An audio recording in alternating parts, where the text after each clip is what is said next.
Okay, question 5. This one's simple, but it makes you think.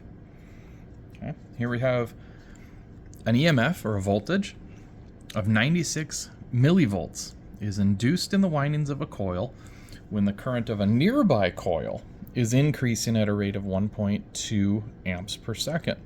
What is the mutual inductance of the two coils? So it really didn't give us a lot of information. But we have two coils side by side.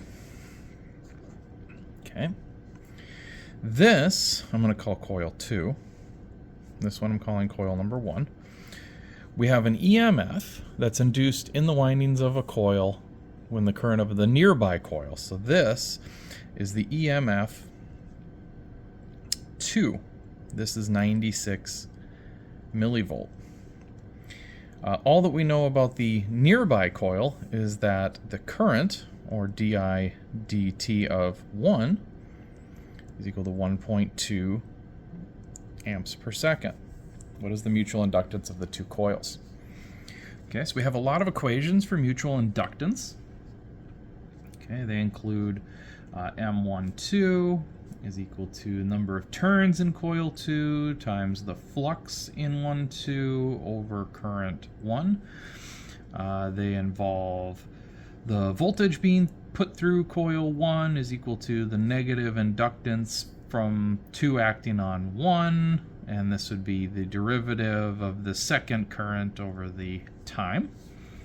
And we have voltage on 2, or EMF on 2, which is mutual inductance from 1 acting on 2, is equal or multiplied by the derivative of the current that flows through 1 in as a function of time.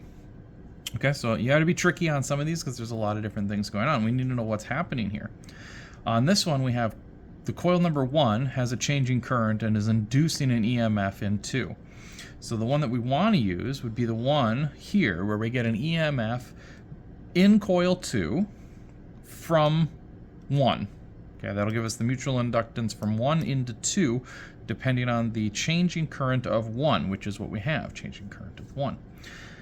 So what we have here using this, the voltage that we're looking for, the EMF, is 96 times 10 to the negative 3, okay, is equal to the negative mutual inductance. This is what we're looking for, M from 1, 2, okay, from 1 acting on 2, and the derivative of the current, which it already gave to us actually, is 1.2. So it's very simple math on this one. We just have to really make sure we know what we're doing. So let's take 96, let's take it times 10 to the negative 3, and then let's divide that by 1.2. Okay, and we get M, the mutual inductance, is equal to negative 0.8. Okay, that's the inductance level.